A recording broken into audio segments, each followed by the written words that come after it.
But I have to say it now, please forgive me. You're an artist. You're a great artist. I love it and remember it. I will always love you. Thanks. There are many beautiful love stories in Hollywood, but there is one that is both romantic and haunting, a romance that went on for more than 20 years but never ended. This is the love story of Diane Keaton and Al Pacino, two movie legends who will always be linked to The Godfather and two people whose minds could never fully meet at the same time. Diane Keaton was in love with Al Pacino and asked him to marry her. She was strong-willed, independent, and funny.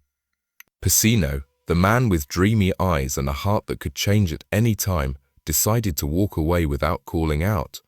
They used to live together. They once made wordless promises to each other and cried tears of love for each other.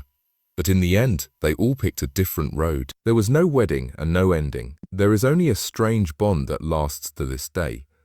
Comment below if you've ever thought Diane Keaton was smart and independent, or if you were mesmerized by Al Pacino's defiant eyes.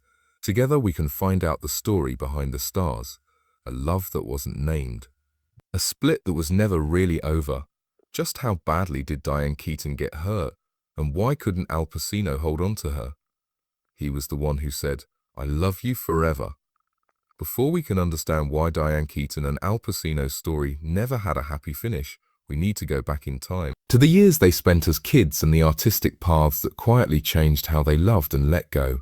Diane Keaton was born in Los Angeles into a strict Catholic home. His name was David, and he was a civil engineer. Dorothy, her mother, was the winner of a beauty pageant in her city, but gave up her dream of being on stage to be a full-time mom. Diane swore she would never live a life like the one she saw as a child, a beautiful woman locked up in a kitchen. Diane decided to be a free woman from a very young age. She was different, brave, and so sure of herself that many men found her scary. But Diane was weak because her mother had put a hurtful shadow over her. She wanted a complete love. Love that stays, not love that goes away, a place to live, a partner, a sense of security in a world where art is hard to predict. And she saw that in Al Pacino's eyes, or she thought she saw that. Al Pacino, on the other hand, told a very different story. His Italian-American family was poor, and he was born in East Harlem, New York. When he was 2 years old, his parents split up. He was raised by his mother, Rose, who worked part-time jobs in a small Bronx apartment. Pacino never had a family that he looked up to. Instead, he grew up in the city, where he first felt like he belonged in the noisy streets, old movie halls, and small theaters. Early on, he fell in love with the stage, and that was the only thing he was ever willing to give his all to. Pacino dropped out of school, worked as a movie usher, carried newspapers, and even slept in parks to make money for acting. To stay alive in that world, he had to build a shell. He was kind, but not easy to get close to. He was deep, but far away. And most of all, he was afraid of getting attached. Pacino thought that commitment meant giving up freedom. For him, freedom was the only thing that kept him living. One person wants to hold on, but the other only knows how to run. They are both in love and alone, but neither can love without getting hurt. When they met on the set of The Godfather in 1971, it wasn't just two young actors in a great movie. There were two lives. After being far away from the idea of rescue for a long time, they caught each other off guard with a glance. But sometimes, fate gives people hope only to break them with it. He said that they wanted to fire Pacino and get rid of him, which I remember. They kept making fun of him because he's not sure of himself. Diane Keaton and Al Pacino met for the first time on the set of 4 in 1971. Neither was a well-known name at the time. Keaton was a well-known comic actress who worked on her own, while Pacino was a newcomer who had just left Broadway. But when they looked at each other in the tense setting of an old-school mafia movie, something quiet started. A strong but fragile link that didn't involve words, as if fate had begun writing a different story for them outside of the camera's view. In several talks, Diane Keaton has said that she liked Pacino right from the start. She said, "I was crazy about him. He was nice and funny. He talked non-stop and looked strangely good-looking. He seemed like a lost child or a crazy genius. I couldn't take my eyes off of it."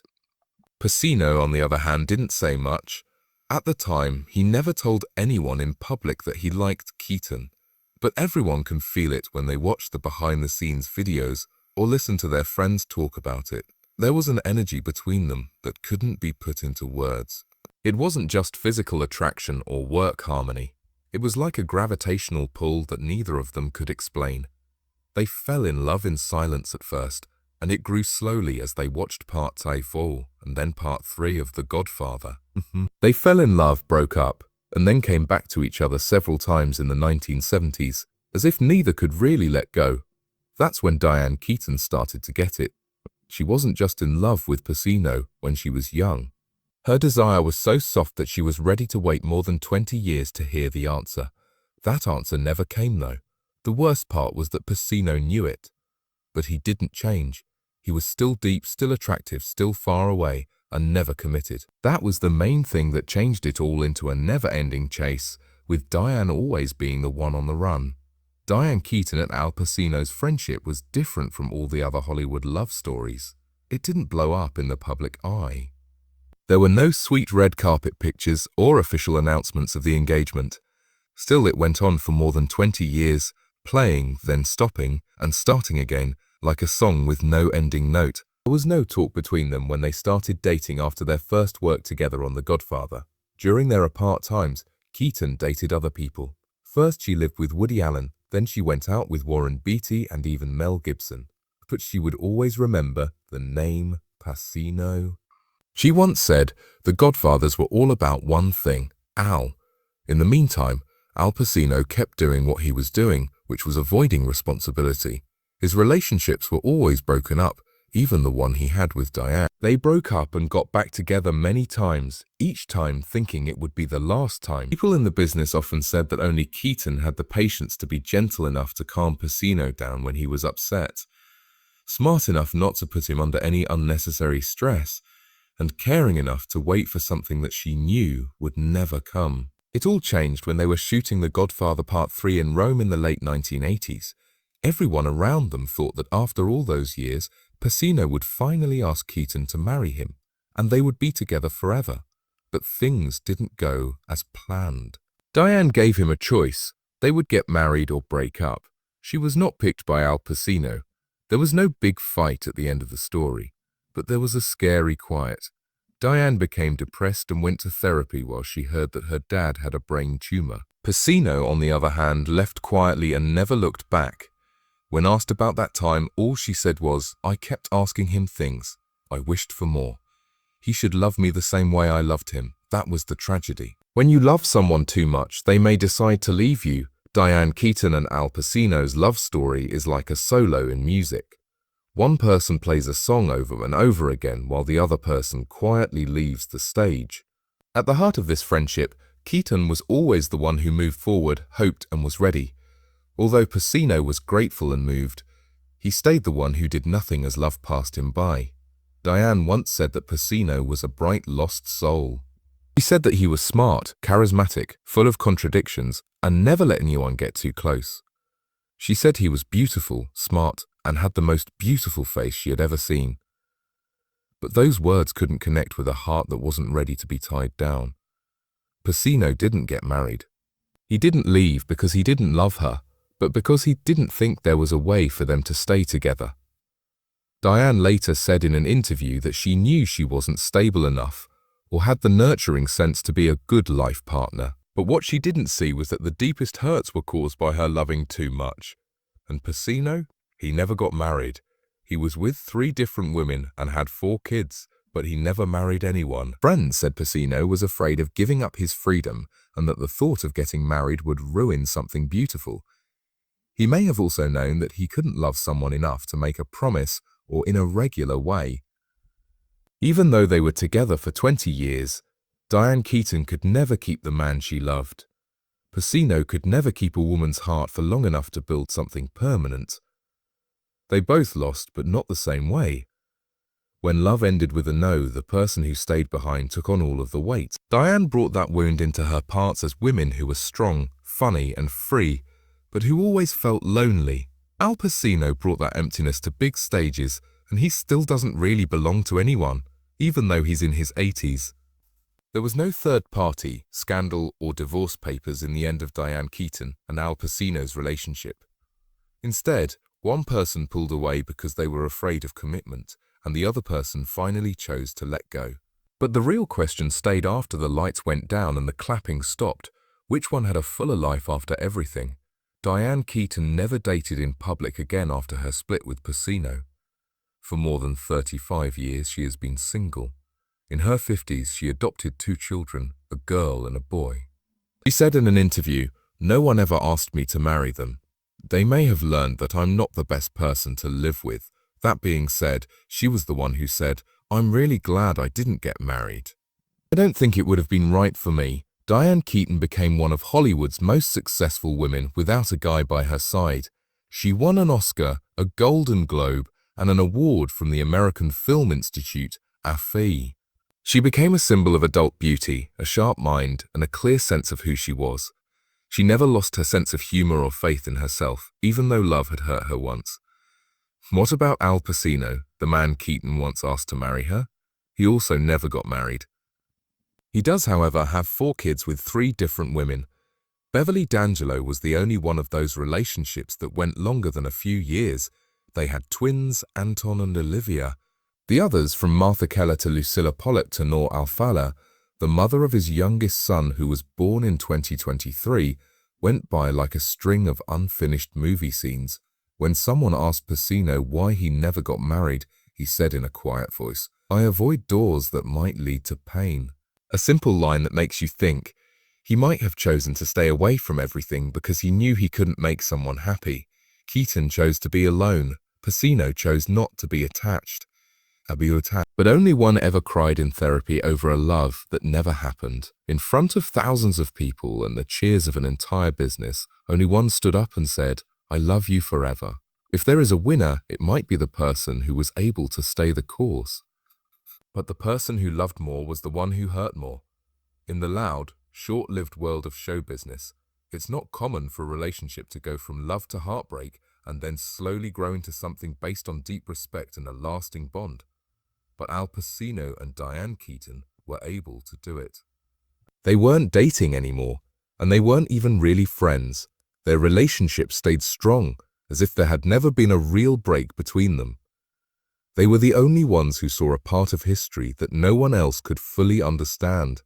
In 2017, Al Pacino took the stage at the American Film Institute's Lifetime Achievement Awards event to honor Diane Keaton. In Pacino's eyes that night, time seemed to have stopped. It had been almost 30 years since they last loved each other. He talked about the times Keaton made him laugh before interviews, memories from Rome, and bits of life behind the scenes that they had only shared with each other.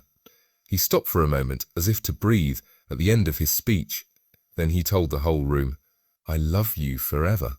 Diane Keaton smiled and didn't cry. Maybe she had already lashed out enough tears. Their friendship isn't often talked about in the news. There are no pictures of them going to dinner together or walking the red carpet together. But in interviews, they still use the nicest words to describe each other. "He had the most beautiful face she had ever seen," Keaton once said. He said that Keaton was a unique woman who was always surprising and living. It's possible that friendship will be the only way to keep each other around when love is no longer enough to keep someone together. That's what they picked. Not to hurt each other again, not to talk about the past, and not to go back. They let each other go, but they always thought about each other. Richie Diego. The love was over. Diane Keaton and Al Pacino never really said goodbye though. It's not just a story of a failed marriage between Diane Keaton and Al Pacino. It's also a story of a larger generational tragedy that happens when 2 people who are too unique, too independent, and too ambitious try to love each other in a world where there's no room for compromise. Keaton and Pacino are both artists who are driven by their memories and past hurts, born into a home where her mother was a driven woman who never got her chance to shine. Keaton has always felt the need to prove herself, both in art and in her own identity. She feared being average and being put in charge, but she also wanted to be deeply loved. On the other hand, Pacino was the exact opposite. He grew up poor in the Bronx without a father and walked the streets of New York looking for stage parts. Love had always scared him because it could take away his freedom. The price was too high for a security that he didn't feel like he had in his life. When they were together, Keaton wanted a place and Pacino wanted to be apart from her. Keaton once said, "I loved Pacino not for who he was, but for what he stood for, a lost soul who needed to be saved." Pacino loved Diane, but he never said he was ready to change. He never got to the point where he thought love was worth giving up a part of himself. They became close through art, but it was also art, their fixation on roles, careers, and artistic freedom that kept them apart in the end. Each person chose to go one step further on their own road. Diane became a symbol of strong women who don't need a guy to make them whole. Pacino became more distant and free to the point of being alone, a man who only belonged on the screen. And maybe that was fate all along.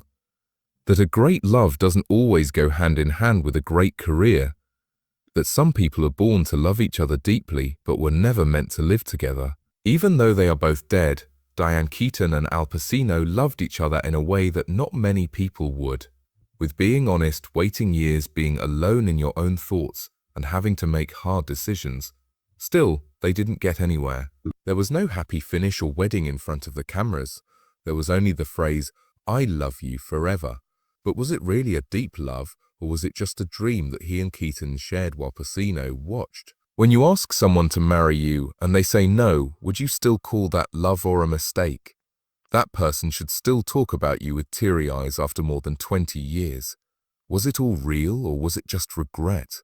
They broke up. They never broke up though. Even though Diane Keaton has been single for more than half her life, Al Pacino has never been in love with anyone else. Also, no one has ever made Diane Keaton talk as much in interviews. A lot of loves and endings don't need names or weddings. But some pains don't have names either because they never really ended, or maybe they never really started. What do you think? Did Diane Keaton love the wrong person, or did she love the right person at the wrong time? Would you be willing to wait one more time if you were in that story? What do you think? Share your ideas below, because love may not end when someone leaves. It starts when we have the guts to keep going, even if our hearts are open. Also, don't forget to join our station so you don't miss the next sad story.